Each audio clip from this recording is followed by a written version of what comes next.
India Legal presents Courts Roundup.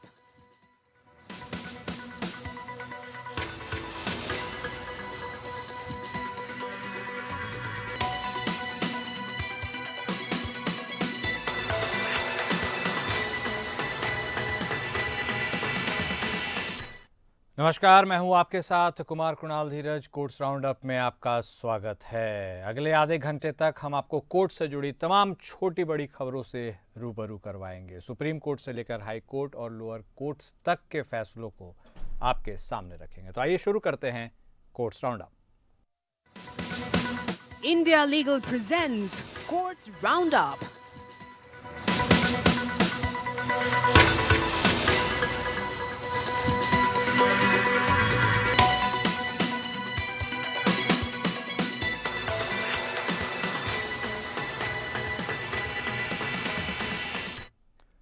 Supreme court ने वरिष्ठ पदनाम प्रणाली पर कुछ चिंताएं व्यक्त की हैं जो 2017 और 2023 में इंदिरा जयसिंह मामले में शीर्ष न्यायालय द्वारा दिए गए दो निर्णयों के अनुसार निर्धारित किया गया है। जस्टिस अभय अशोक और जस्टिस उज्ज्वल भुइयां की दो न्यायाधीशों वाली पीठ ने स्पष्ट किया कि वह दो बाध्यकारी निर्णयों का अनादर नहीं कर रही, बल्कि केवल प्रधान न्यायाधीश को एक बड़ी पीठ के संदर्भ में उचित निर्णय लेने में सक्षम बनाने के लिए चिंताओं को दर्ज करा रही है।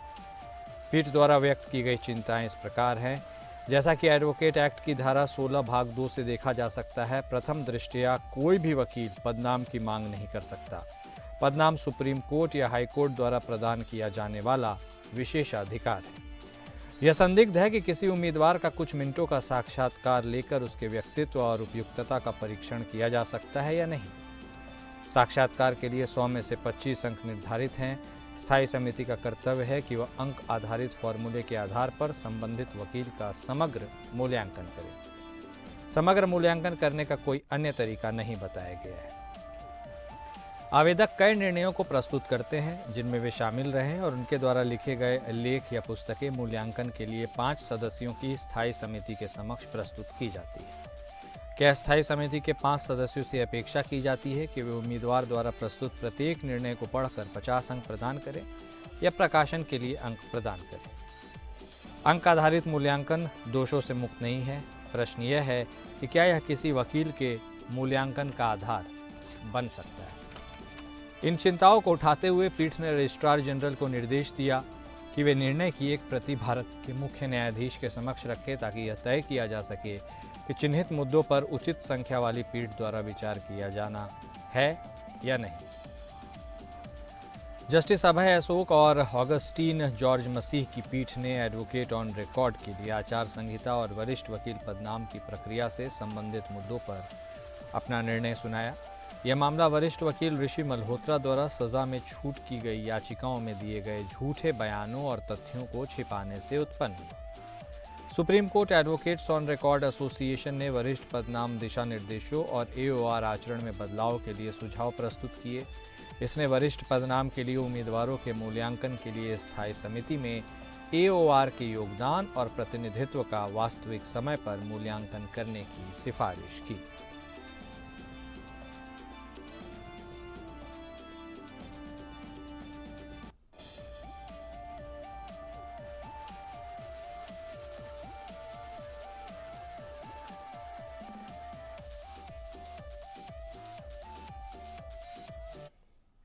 हाईकोर्ट के जज को लोक सेवक बताने वाले लोकपाल के फैसले पर सुप्रीम कोर्ट ने रोक लगाई है। हाईकोर्ट जजों पर लोकपाल के फैसले पर सुप्रीम कोर्ट का बड़ा दखल देते हुए 27 जनवरी के लोकपाल के फैसले पर रोक लगा दी है। साथ ही शिकायतकर्ता को जज के नाम और शिकायत को सार्वजनिक करने पर भी रोक लगाई और रजिस्ट्रार को यह निर्देश दिया कि वह शिकायतकर्ता की भी पहचान उजागर न होने दें। सुप्रीम कोर्ट ने केंद्र सरकार को लोकपाल के उस फैसले के खिलाफ स्वप्रेरणा से शुरू किए गए मामले में नोटिस जारी किया जिसमें कहा गया कि वह हाईकोर्ट के जजों पर अधिकार क्षेत्र का प्रयोग कर सकता है। Justice BR Gavai, justice Suryakant और जस्टिस अभय अशोक की खंडपीठ ने लोकपाल के तर्क पर असहमति जताई और आदेश के क्रियान्वयन पर रोक लगाई। कोर्ट ने लोकपाल के रजिस्ट्रार जनरल और शिकायतकर्ता को भी नोटिस जारी किया। खंडपीठ ने शिकायतकर्ता को हाईकोर्ट के जज का नाम और शिकायत की विषय वस्तु का खुलासा करने से मना किया। Justice B R. गवई की अध्यक्षता वाली 3 जजों की स्पेशल बेंच ने लोकपाल का यह फैसला परेशान करने वाला है बताया। कोर्ट ने टिप्पणी करते हुए लोकपाल के फैसले पर हैरानी जताई और कहा, न्यायपालिका की स्वतंत्रता से संबंधित यह बहुत महत्वपूर्ण मामला है। साथ ही कोर्ट ने केंद्र सरकार, लोकपाल रजिस्ट्रार और शिकायतकर्ता को नोटिस जारी करते हुए मामले की सुनवाई 18 मार्च को तय कर दी। दरअसल हाईकोर्ट और निचली अदालतों के जज लोकपाल के अधिकार क्षेत्र में आते हैं या नहीं, सुप्रीम कोर्ट इस अहम सवाल पर स्वतः संज्ञान लेकर सुनवाई कर रहा है। सुनवाई के दौरान सॉलिसिटर जनरल तुषार मेहता ने दलील देते हुए कहा कि हाईकोर्ट के जज लोकपाल के दायरे में नहीं आते। कोर्ट ने इस मामले में एससीबी और अध्यक्ष और वकील कपिल सिब्बल को इस मसले पर अदालत की सहायता करने को कहा है। 27 जनवरी के लोकपाल के द्वारा दिए गए फैसले में लोकपाल ने कहा था कि हाईकोर्ट और निचली अदालतों के जज उसके अधिकार क्षेत्र में आते हैं, लेकिन सुप्रीम कोर्ट के जजों को इससे छूट है क्योंकि वे लोक सेवक नहीं हैं। इसके साथ ही लोकपाल ने इस मामले में प्रधान न्यायाधीश को पत्र लिखकर आगे का मार्गदर्शन दिए जाने का आग्रह किया था। इसके बाद सुप्रीम कोर्ट ने इस मामले पर स्वतः संज्ञान लिया और हाईकोर्ट के जज को लोक सेवक बताने वाले फैसले पर रोक लगा दी। यह मामला लोकपाल के सामने आया था, जिसमें एक हाईकोर्ट के जज के खिलाफ आरोप लगाया गया था कि उन्होंने एक एडिशनल डिस्ट्रिक्ट जज और एक हाईकोर्ट के जज के जरिए एक निजी कंपनी के पक्ष में मुकदमे को प्रभावित करने की कोशिश की।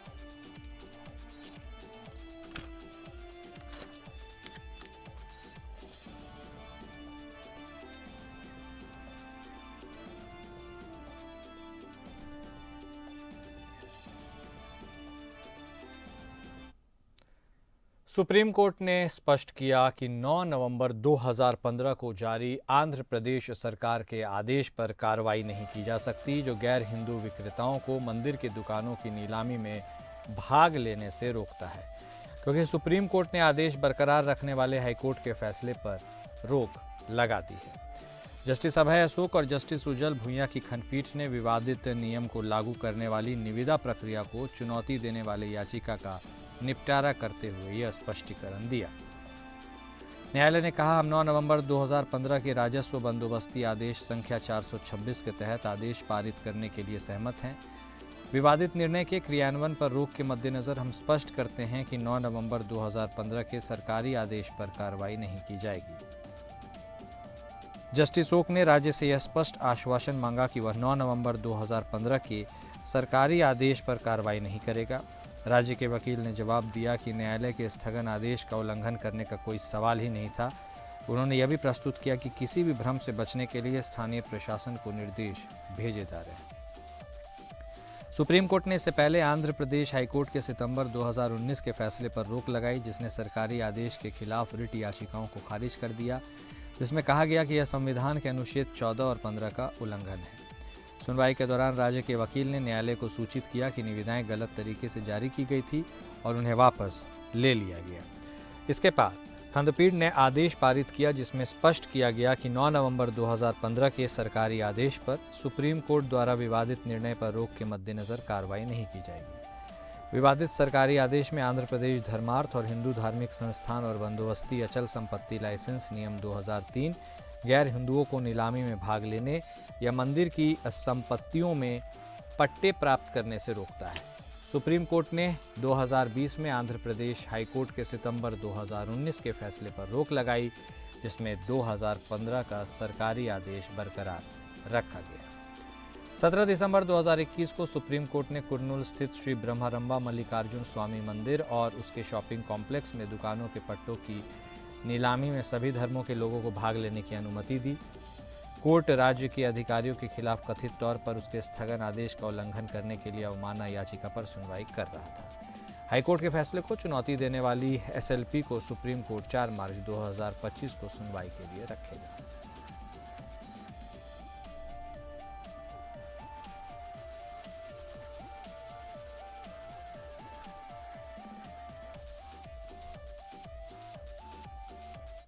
सुप्रीम कोर्ट ने माना है कि बिक्री के लिए एक अपंजीकृत समझौते के जमा करने से बनाया गया बंधक टाइटल डीड जमा करने से बनाए गए बंधक के अधीन होगा। ऐसा इसलिए है क्योंकि बिक्री का समझौता अपने आप में संपत्ति हस्तांतरण अधिनियम 1882 की धारा 54 के अनुसार किसी संपत्ति पर कोई ब्याज या शुल्क नहीं बनाता है, जैसा कि सूरज लैंप और शकील अहमद बनाम सैयद अखलाक हुसैन के निर्णयों द्वारा स्पष्ट किया गया है। कोर्ट ने सहमति व्यक्त की कि एक अधूरे टाइटल डीड के जमा करने से एक बंधक बनाया जा सकता है जो प्रकृति में समतामूलक है। हालांकि ऐसा समतामूलक बंधक उचित टाइटल डीड जमा करने से बनाए गए कानूनी बंधक से कमतर होगा। Justice JB. पारदीवाला और जस्टिस आर. महादेवन की पीठ ने कॉस्मोस कोऑपरेटिव बैंक लिमिटेड, जो अपील करता है, और सेंट्रल बैंक ऑफ इंडिया के बीच बंधक विवाद से उत्पन्न मामले की सुनवाई की। सेंट्रल बैंक ऑफ इंडिया ने फ्लैट बेचने के लिए जमा किए गए समझौते के आधार पर 1989 में ऋण जारी किया था और कॉस्मोस बैंक ने फ्लैट के संबंध में शेयर प्रमाण पत्र के आधार पर 1998 में ऋण प्रदान किया। प्राथमिक कानूनी मुद्दा यह था कि गिरवी रखी गई संपत्ति पर पहला अधिकार किस बैंक का था।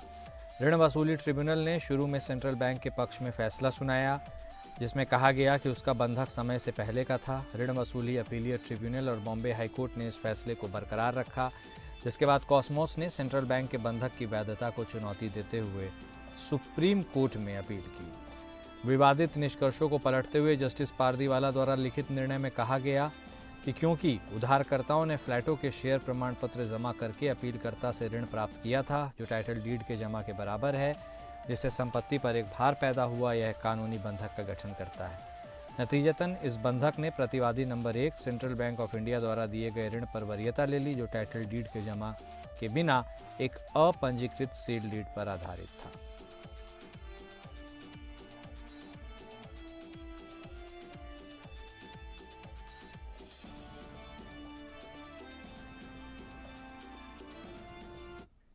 बार काउंसिल ऑफ इंडिया ने अधिवक्ता संशोधन विधेयक 2025 के मसौदे पर आपत्तियां दर्ज की है, जिसे टिप्पणियों को आमंत्रित करने के लिए 13 फरवरी को सार्वजनिक किया गया था। बीसीआई ने विधेयक के संबंध में गहरी चिंता व्यक्त की है और कई प्रावधानों की पहचान की है, जो अगर अधिनियमित किए जाते हैं तो कानूनी पेशे के लिए गंभीर प्रभाव होंगे और बीसीआई की स्वायत्तता और अखंडता को कमजोर करेंगे। बीसीआई द्वारा यह भी दावा किया गया है कि बीसीआई कानून सचिव और मुख्य लेखा नियंत्रक के बीच 2 दौर की बातचीत हुई थी। इन बैठकों में प्रमुख मुद्दों पर एक स्पष्ट सहमति बनी, लेकिन इसके बावजूद, जैसा कि बीसीआई ने कहा है, इसे एक तरफा रूप से डाला गया है। यह कहा गया एक चौंकाने वाला है कि मसौदा प्रकाशन में कुछ अधिकारियों और विधि मंत्रालय द्वारा कई महत्वपूर्ण परिवर्तन किए गए हैं। इस मसौदे द्वारा बार की स्वायत्तता और स्वतंत्रता की अवधारणा को ध्वस्त करने का प्रयास किया गया है। देश भर के वकील आंदोलित हैं, कड़ा विरोध होना तय है। यदि इस तरह से जानबूझकर और कठोर प्रावधानों को तुरंत छोड़ा या संशोधित नहीं किया जा सकता है। दिल्ली जिला अदालतों के वकील पहले ही हड़ताल पर जा चुके हैं और अगर मंत्रालय जल्द से जल्द कोई सकारात्मक आश्वासन नहीं मिलता है तो यह विरोध पूरे देश में फैलने की संभावना है। आपत्तियां हैं कि मसौदा विधेयक धारा 4 उपधारा 1 भाग डी का परिचय देता है, जिसमें केंद्र सरकार को बीसीआई में 3 सदस्यों को नामित करने का प्रावधान है। यह प्रावधान मूल रूप से बार काउंसिल की संरक्षण और स्वतंत्रता के खिलाफ है, जो हमेशा देश के 27 लाख अधिवक्ताओं का प्रतिनिधित्व करने वाली लोकतांत्रिक रूप से निर्वाचित संस्था रही है। वकीलों ने इसे कठोर उपबंध के रूप में लिया है। साथ ही अधिवक्ता अधिनियम की धारा 24 में प्रस्तावित संशोधन एक वकील के रूप में नामांकन के लिए पात्रता और नामांकन शुल्क संरचना से संबंधित कई समस्याग्रस्त परिवर्तन पेश करते हैं।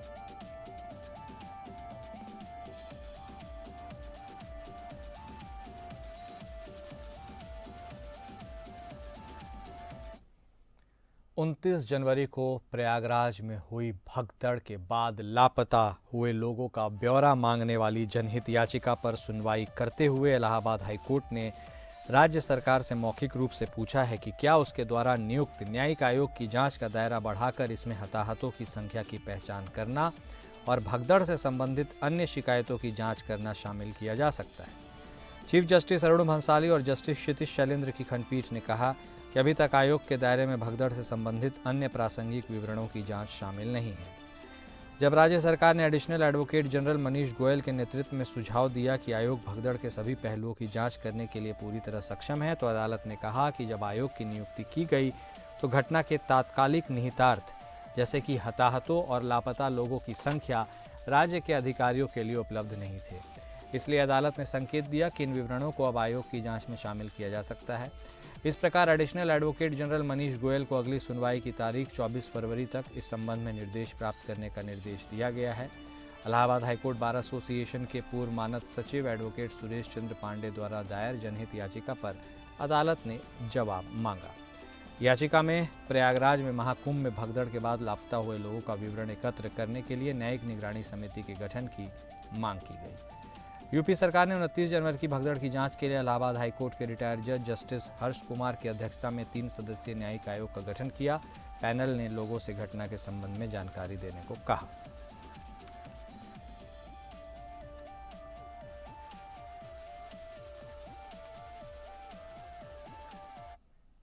बॉम्बे हाईकोर्ट में याचिकाकर्ता सुहास अनंत कुलकर्णी और प्रतिवादी अध्यक्ष मसाला और तेल बीज एक्सचेंज और अन्य ने मामला प्रस्तुत किया कि अदालतों को औद्योगिक विवाद मामलों में कर्मचारियों के अधिकारों और नियोक्ताओं के हितों को कैसे संतुलित करना चाहिए, खासकर उन स्थितियों में जहां कर्मचारी ने वैकल्पिक रोजगार हासिल किया है।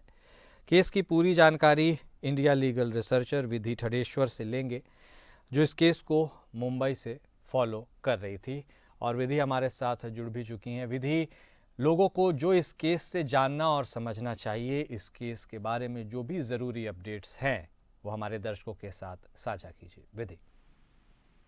नमस्कार। ये केस एक इंडस्ट्रियल डिस्प्यूट से जुड़ा था जिसमें सुहास आनंद कुलकर्णी को सेक्रेटरी के रूप में काम कर रहे थे। उनको उनके एम्प्लॉयर ने नौकरी से हटा दिया था। कुलकर्णी ने अपनी टर्मिनेशन को section 3 of Maharashtra recognition of trade unions और prevention of unfair labour practices act 1971 के तहत चैलेंज किया और अनफेयर लेबर प्रैक्टिस का आरोप लगाया। लेबर कोर्ट ने उनके पक्ष में फैसला दिया और ऑर्डर दिया कि उनको 19 फरवरी 1985 से लेकर 28 मार्च 1986 तक फुल बैक वेजेस मिले और 9 जून 1992 तक 50% वेजेस दिए जाए। इंडस्ट्रियल कोर्ट ने ऑर्डर मॉडिफाई करके रीइंस्टेटमेंट और कंटिन्यूटी ऑफ सर्विस का ऑर्डर दिया। दोनों पार्टीज ने अपील की, जिससे बॉम्बे हाई कोर्ट ने केस रिव्यू किया। एम्प्लॉयर ने 67,091 रुपीज डिपॉजिट किए थे, जो बढ़कर 1,25,000 हो गए थे। कोर्ट ने देखा कि कुलकर्णी ने वकालत फिर शुरू कर दी थी, इसलिए रीइंस्टेटमेंट जरूरी नहीं था। कोर्ट ने सेटलमेंट अप्रूव किया, जिसमें कुलकर्णी 50% विड्रॉ कर सकते थे और बाकी अमाउंट एम्प्लॉयर को रिफंड कर दिया गया। ये जजमेंट इंडस्ट्रियल डिस्प्यूट रिजोल्यूशन में फेयरनेस पर जोर देता है।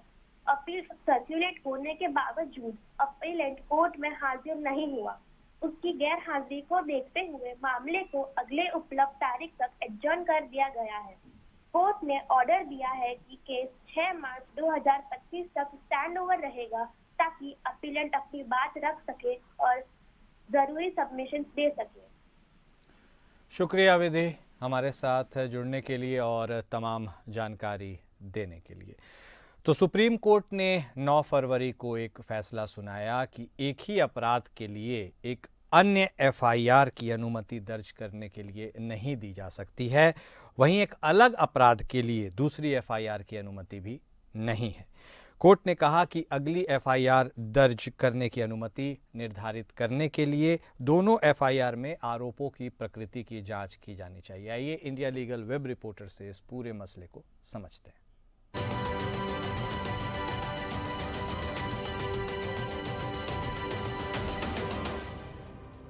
When can a second FIR be registered? दूसरा FIR कुछ खास सर्कमस्टेंसेस में रजिस्टर किया जा सकता है, खास तौर पे जब दूसरा कंप्लेंट अलग इंसिडेंट या ऑफेंस से रिलेटेड है जो पहली FIR से अलग हो। सुप्रीम कोर्ट ऑफ इंडिया ने TT Anthony versus state of Kerala 2001 case में कहा था कि एक ही फैक्ट्स जब दूसरा FIR जनरली परमिसिबल नहीं होता, क्योंकि इससे एक ही ऑफेंस पर इन्वेस्टिगेशंस हो सकती है, लेकिन कुछ केसेस में दूसरा FIR रजिस्टर हो सकता है, जैसे कि अलग ऑफेंसेस। अगर दूसरा FIR कोई अलग और डिस्टिंक्ट ऑफेंस का जिक्र करता है तो पहले FIR में नहीं था। अलग इंसिडेंट्स जब दूसरा FIR किसी अलग वक्त, जगह या अलग विक्टिम से रिलेटेड हो। काउंटर क्लेम्स, अगर अक्यूज्ड अपना काउंटर कंप्लेन फाइल करता है तो उसे अलग एफआईआर के रूप में ट्रीट किया जा सकता है। कोर्ट दूसरा एफआईआर की वैलिडिटी को हर केस के फैक्ट्स और एलिगेशंस के बेसिस पर डिसाइड करती है। For more such legal updates follow India legal. और कोर्ट्स राउंड अप में अभी के लिए बस इतना ही। नमस्कार। India Legal presents Courts Roundup.